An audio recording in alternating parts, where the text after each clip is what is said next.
Donnie and Dolly. The team is supported by ableauctions.ca. Closing your business? We can help. And King of Floors, your vinyl, laminate, and engineered flooring superstore.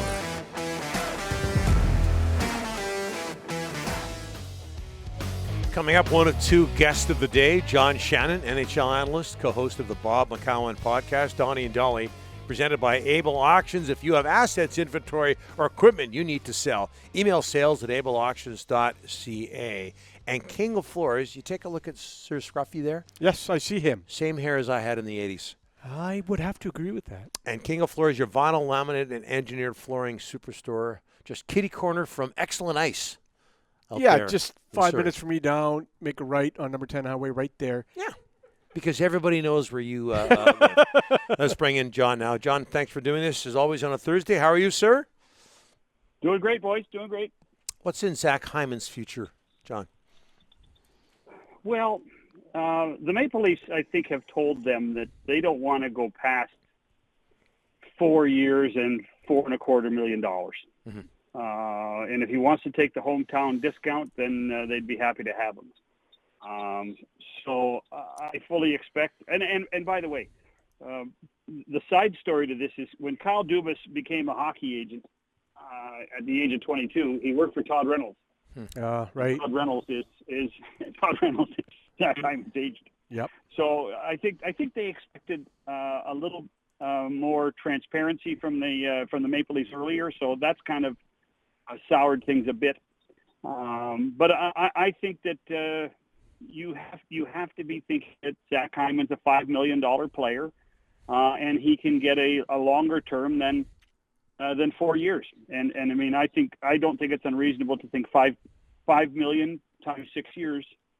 Zach's going to be able to get that on the open market. And the Canucks, there's a million stories out there, John, but the Canucks are one of the teams rumored to be interested in Zach Hyman. We hear a lot about him, but we don't see him every game. What can you tell us about him as a hockey player?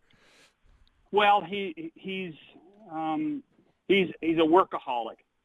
He's not the fanciest player, but he improves every year. Everywhere he's gone, whether it be the University of Michigan, where he was a 4-year player, or with the Maple Leafs, every year he has improved. He does have a couple of knee injuries over that period of time, but he's a heart and soul guy. He's the guy that improves the culture of a hockey club, and will go to the areas of the ice that the superstars don't prefer to or don't have to go to. He was his most effective this year when he was playing with Marner and Matthews. There's no question about that. I can see Edmonton licking their chops trying to get a chance at him. I think that they've really tried to find somebody to work alongside Connor McDavid. And by the way, those two guys know each other from being from Southern Ontario. Right. I think that's a pretty good match in Edmonton for Zach Hyman. You see what I just did here, Rick? Yes. I just ripped into TSN and Sportsnet for spending too much time on Zach Hyman. And you just spent... Yeah, I just spent 10 minutes with John talking about Zach Hyman. Hey, John, Shea Weber, is his time in Montreal or his NHL career, is it on the verge of ending? I don't think so. I think what's happening is that Mark Bergevin and Shea Weber are playing the odds.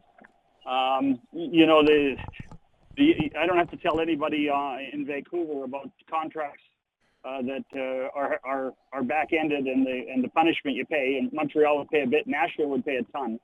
I think Shea will want to come back and play. I think he'll want to come back and play healthy. And by the fact that Mark says, "Listen, we're going to expose you in the expansion draft. Waive your no move." I don't read as much into it as other people because I think it's just a practicality for Montreal, and I'm not sure anybody would want to touch that contract. And so it's a pretty easy decision to make. Hey, John, boy, what a busy time out here in Vancouver, as with every other NHL city. What are you hearing about Jim Benning and what he's up to, John? Well, I tell you what everybody's trying to do right now is they're trying to get rid of contracts that they think that are easy to buy up will give them cap space. I don't think the Canucks are any different than that. I still think that, with the window until the 27th, the day before free agency about buyouts, then I think that every team's considering that.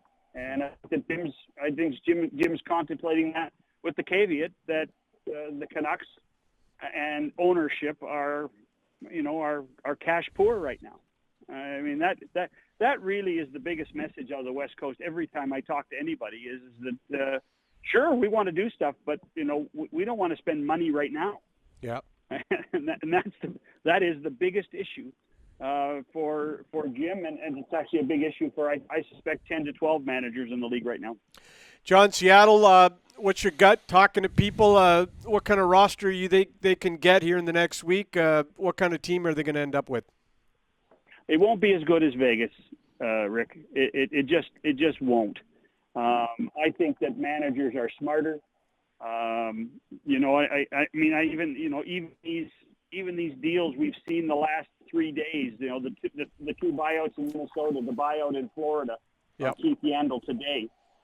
Those are to protect their young prospects and their young quality players, as opposed to being forced to protect guys that are on the back end of their careers and are huge cap hits.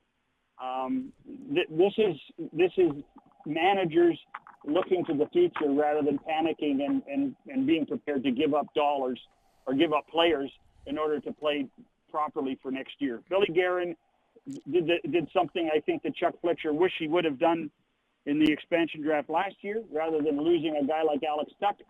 And I think that Bill Zito did the same that Dale Callan wishes he would have been allowed to do in Florida. Hey, John. And I wouldn't be surprised between now and even the 17th when the roster is set to win. I wouldn't be surprised that we see a few more of these big buyouts of these no-move contracts. John, it's the Abbotsford Canucks, officially. Canucks farm team now in Abbotsford. Canadian teams, Leafs, Sens, Habs, Jets, all have their AHL farm teams close to them, nearby. Would those teams agree with the Canucks move to Abbotsford? I'm not sure. Quite frankly, I don't think they care. No, but I mean, having your farm team right next door. Well, I think it's a very subjective thing, Donnie. Mm-hmm. I used to talk to Lou Lamoriello all the time when he was here in Toronto, and I say, "What's it like to have the Marlies there?" And he says, "I hate it. I hate it because what's the punishment for being sent to the American League? You don't move your house. What's the message being sent that it's the exact same dressing room and the same practice facility?" So I think there are people that want to use the American League not just as a development place, but a little bit of a hey.